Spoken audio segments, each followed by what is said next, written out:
panguna nga balita lokal, national, international, sports, kag entertainment. Aksyon! Balita Evening Edition. Kag karon ang inyong news team. Una sa balita, una sa aksyon! Mayong gabi Metro Bacolod, mayong gabi kabugusan nga Western Visayas. Welcome sa pagpangalagad sa Aksyon Balita Evening Edition. Karon nga adlaw Biyernes, Nobyembre 25, 2022. Makitan kita live sa official Facebook page kag sa YouTube channel ang Aksyon Radyo Bacolod. Kag mabatian pa kay sa www.aksyonradyobacolod.com.ph. Ang inyong balita, Aksyon and Defensor Lisay. Kag karon sa aton mga headliners, una sa mga balita lokal, anay priso patay sa kaso sa pagpangluthang. Driver kag helper patay sang nagsangit ang mataas nga karga sang truck sa kuryente. Sa mga nagapanguna nga balita national, DOH gintawag nga unfair ang pagbaso sa advisory group angot sa nauyang nga COVID-19 vaccine. Anti-drugs group kontra sa gradusto nga decriminalization sa pag-usar sang illegal nga droga. Una sa balita, una sa aksyon! Aksyon Radyo Philippine Standard Time, las 6:13. Detalye sa aton mga nagapanguna nga balita lokal pagkatapos lamang sa mga ini. Aksyon Radio Number 1! Thank you for spreading the news and it reaches out to anywhere in the world, even here in the US. Balansi kag batas nga balita kag komentaryo kay amo ini ang pundasyon sa pagsalig sang publiko. Tuloy-tuloy. Hi, ako si Boy Duran, kaya I've been with Aksyon Radio for almost mga 27 years. I'm Aksyon Artay Kupon, the anchorman of Aksyon Hotline program. I've been in Aksyon Radio for more than 15 years. Hi everyone, I'm Wilma Antofina Sugaton. They call me Tito Wilma. I've been in Aksyon Radio Bacolod for almost 2 decades. Ako si Rex Cantong, News Director at the same time Program Director sa Aksyon Radio Bacolod. Kaya Aksyon Radio for me, dali ko yan nag-gain ang confidence, dali ko nag-gain ang respect. Gina-consider ko nili ini nga station bilang amo ang nagbulig kag nag-imo siya akon bilang isa to full-time na media practitioner. Isa sa mga broadcast industry nga na tun-an namon diri ang paghatag sa educations, information, and mga entertainment, mga kalingawan man para sa mga tagpulakati sa Aksyon Radio Bacolod. Aksyon Radio is really a family for me. I'm Aksyon Artay Kupon. Ako si Rex Cantong sa Aksyon Radio Bacolod. This is Aksyon Wilma Antofina Sugaton. And this is our 53rd anniversary story. Ngalan? Tata Deding. Tapos ano may nabatian ka mo naglupok? Nalupok. Pila ka lupok na ma'am? Namatatlo ako Leader! Uy! Medic! Medic! Medic! Medic! Leader! Uy! Medic! Medic! Medic! Medic!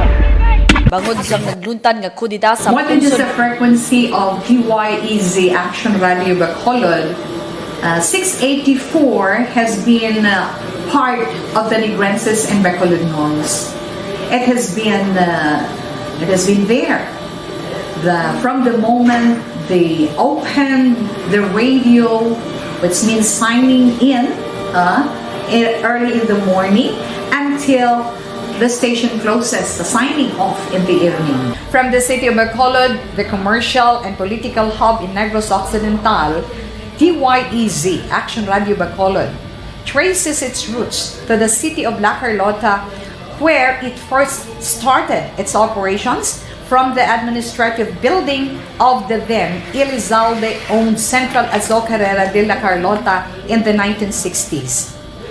This small community radio station, originally having the call sign of DYEN, hosted some of the pioneer broadcasters in the province until the declaration of martial law, when it was closed down.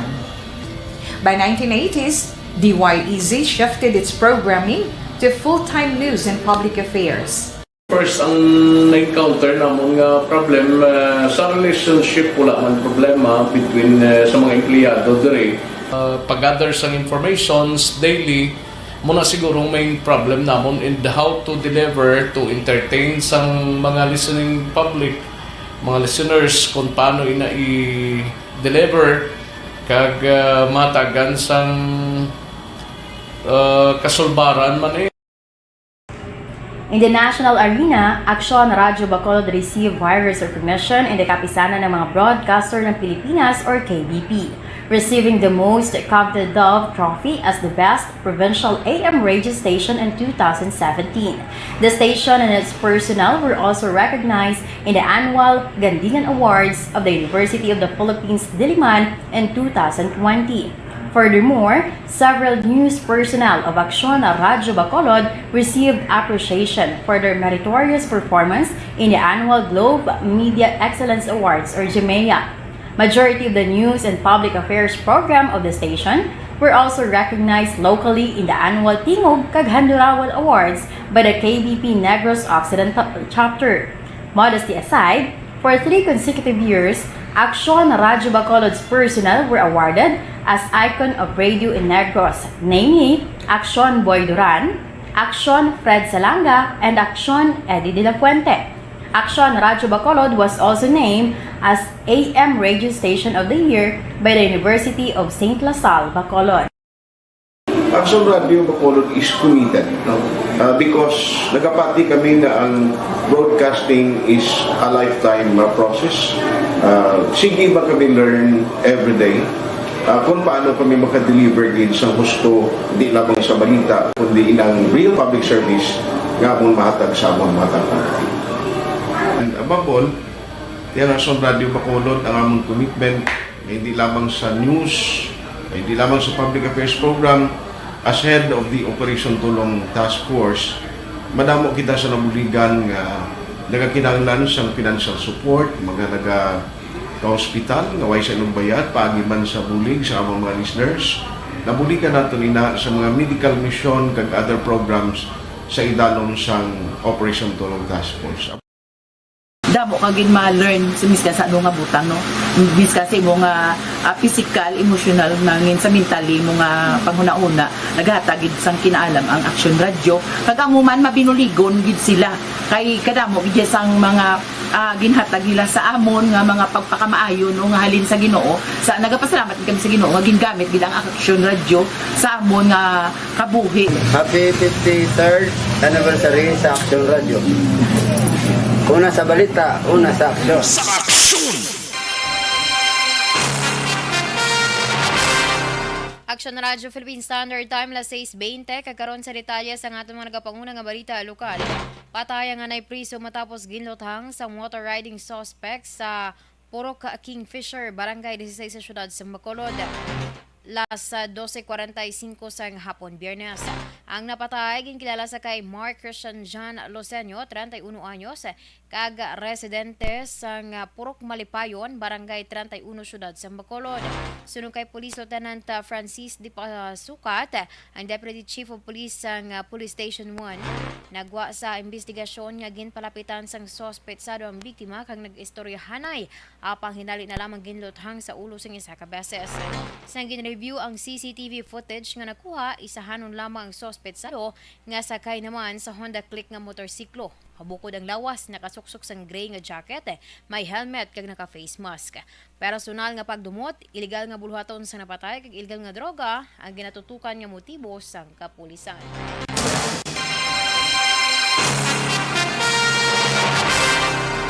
Gin-confirmar naman ni Police Lieutenant Francis Di Pasukat, ang Deputy Chief of Police ng Police Station 1, nga may kaso nga robbery, illegal gambling, kag ginakonsidera nga notorious nga kawatan ng biktima sang pagpangluthang sa Barangay 16 sa syudad sa Bacolod. Sunod kay Di Pasukat, ginausisa pa sining impormasyon kung yara man sa drugs o kung drugs watchlist sa Police Station 1 si Mark Christian John Losenyo. Sa piyak nga bahin, ginako naman ni Angela Losenyo, ang iloy sang napatay nga nagagamit sang drogang iyabata, apang ginpanginwala ang aligasyon nga nagabaligya ini. Nang kabire, Dubai naman. Dubai na? Okay, may away ka? Nakuha naman dyan, nagbago naman dyan. Ang kabahin sa pagpahayag sang Iloy ni nga si Angela LisayNo. Sa iban nga balita lokal, patay ang driver kag helper sini matapos nagsangit sa kuryente ang mataas nga karga sang truck sa Purok Kalong-Kalong Diversion Road sa barangay Kabahog Syudad sang Cadiz, 11:40 kay nasang aga. Ang napatay nga driver ginkilala sa kay Eddie Dehito, 49 anyos, kag ginkilala naman ang helper sa kay Ronnie Antojado, 26 anyos. Sa pagpangusisa sang Cadiz City PNP, karagado sang tubo ang truck nga ginadala ni Dehito. Kag sa nakalabot sa lugar, aksidente nga nasangit ang electrical wire nga ginapanag-iyahan naman sa Northern Negros Electric Cooperative o Cononeco. Ginapanaugan sang duha gud usisaon apang sang gingkuha ang electrical wire na kuryente ang mga ini. Gindala pang duha sa Sagay District Hospital apang gindeklarar nga dead on arrival sang attending physician 11:50 sang aga. Una sa balita, una sa aksyon. Aksyon na Radyo Philippine Standard Time, 6:23. Santon Plus Gold, isa sa ingredients ng Santon Aksyon Radio number 1. Thank you for spreading the news and it reaches out to anywhere in the world, even here in the US. Balansi kag patas nga balita kag komentaryo kay amo ini ang pundasyon sa pagsalig sang publiko. Tuloy-tuloy. Hi, ako si Boy Duran, kaya I've been with Aksyon Radio for almost mga 27 years. I'm Aksyon Artay Kupon, anchorman of Aksyon Hotline program.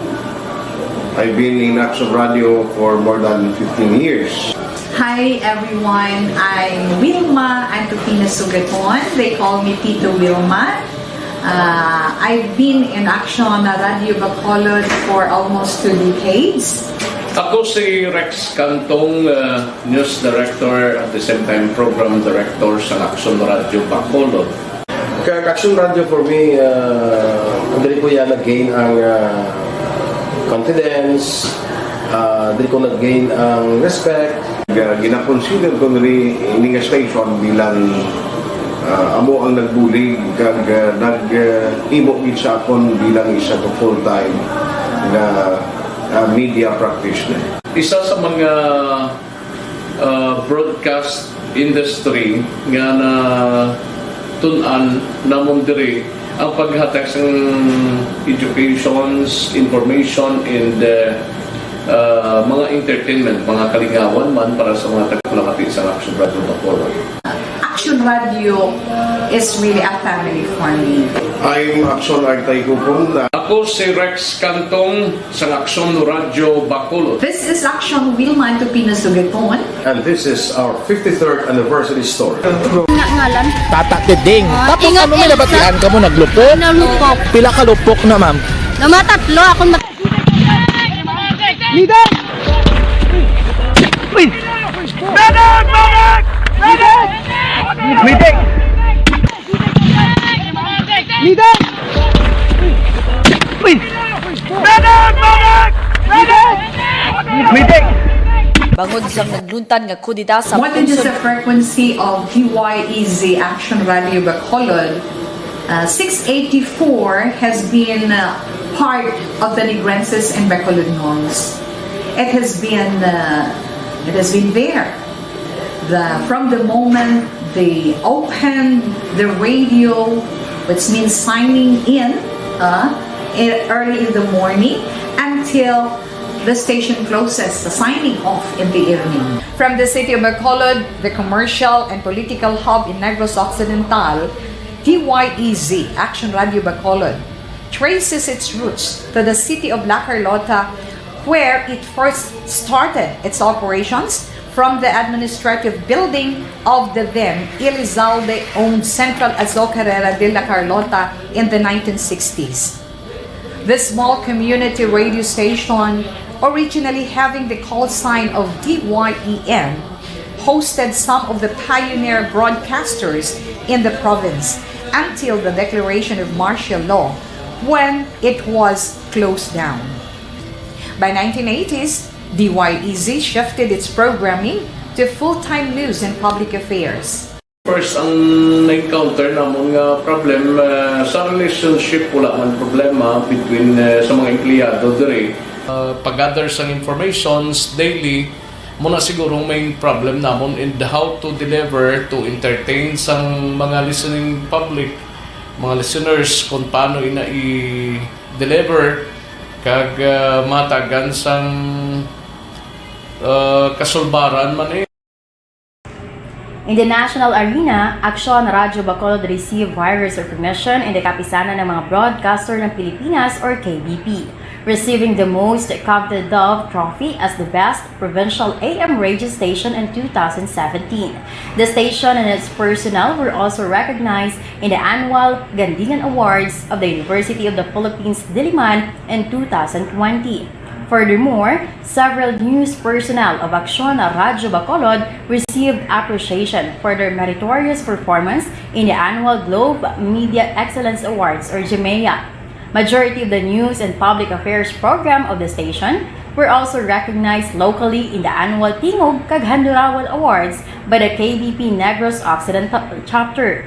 Modesty aside, for 3 consecutive years, Aksyon Radyo Bacolod's personnel were awarded as Icon of Radio in Negros, namely Aksyon Boy Duran, Aksyon Fred Salanga, and Aksyon Eddie De La Fuente. Aksyon Radyo Bacolod was also named as AM Radio Station of the Year by the University of St. LaSalle, Bacolod. Aksyon Radio Bacolod is committed, no? Because nagapati kami na ang broadcasting is a lifetime process. Sige ba kami learn every day kung paano kami makadeliver din sa gusto, hindi lamang sa balita, kundi ilang real public service nga mong mahatag sa among matang. And above all, yan Aksyon Radio Bacolod ang among commitment, hindi lamang sa news, hindi lamang sa public affairs program. As head of the Operation Tulong Task Force, madamo kita sa nabuligan nga nagakinahanglan sa financial support, mga naga-hospital, nga way sa inyong bayad, paagiman sa bulig sa among mga listeners.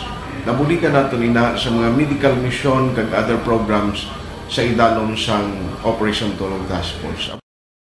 Damo kagin ma-learn sa miskan sa ano nga butang no miskan sa imo nga physical, emotional nangin sa mentally mo nga panghuna-una naghatag gid sang kinaalam ang Aksyon Radio kag amo man mabinuligon gid sila kay kadamo gid sang mga ginhatag nila sa amon nga mga pagpakamaayo no nga halin sa Ginoo sa nagapasalamat kami sa Ginoo nga gingamit gid ang Aksyon Radio sa amon nga kabuhi. Happy 53rd anniversary sa Aksyon Radio. Una sa balita, una sa aksyon. Aksyon Radio. Aksyon Radio Bacolod has always been a part of every Negrense and Bacolodnon's life ever since its foundation and up to this very day. Trust that we will continue this journey with you and your family from sign on to sign off.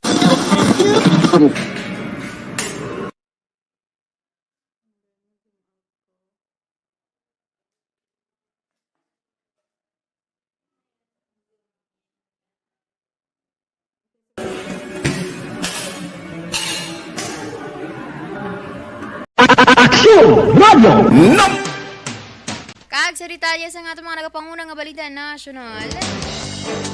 Ginpahayag ni Health Officer in Charge Maria Rosario Vergere nga unfair nga basulo ng Health Technology Assessment Council o kon HTAC ang sa nauyag nga 31 million doses ng COVID-19 vaccines.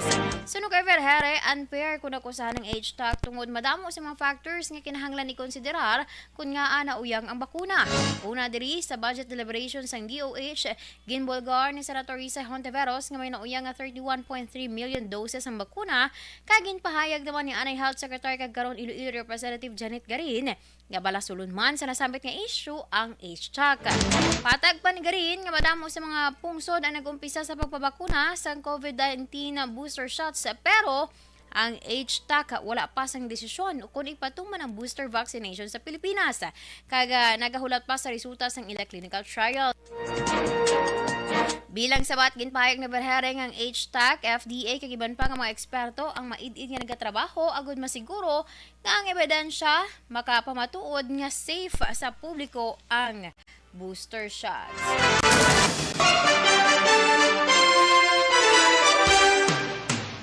Kontra ang anti-drugs advocacy group sa kinadusong nga decriminalization sa pag-usar sa illegal nga droga kag nagpaandam sa posibilidad peligro nga idulot sa komunidad. Suno kay anti-drug advocate laban pamilyang Pilipino chairperson Jonathan Morales, maayo lamang pamatian ang hagna pero iniisa ka kabuangan kung mapatuman na. O kung mapatuman. Dugang pa ni Morales, kinahanglan nga mag-intra sa pag-evaluate ang mga psychologist o kung psychiatrist sa ginadusong hagna tungod ang mga ini ang may ihibalo sa dalagan sang utok sa mga drug users. Si Senador Ronald de la Rosa ang una nagpahayag nga luyag sini nga i-decriminalize ang pag-usar sang illegal nga droga sa tuyo nga masolusyonan ang kagutok sa mga prisuhan at kabigo ng drug addiction bilang health issue. Tungod nagapati ini, ang drug users dapat ginadala sa rehabilitation centers. Una sa balita, una sa aksyon. Aksyon Radio Philippine Standard Time las 6:33. Inyo gin pamatian ang kabugusan nga detalye sang aton mga natipon nga mga balita. Dili lamang sa Aksyon Balita Evening Edition karon nga adlaw Biyernes, Nobyembre 25, 2022. Sa liwatan yung tagbalita, Aksyon and Defensor Lisay. Una sa balita, una sa Aksyon sa Bacolod, Aksyon Radio. Aksyon Radio #1.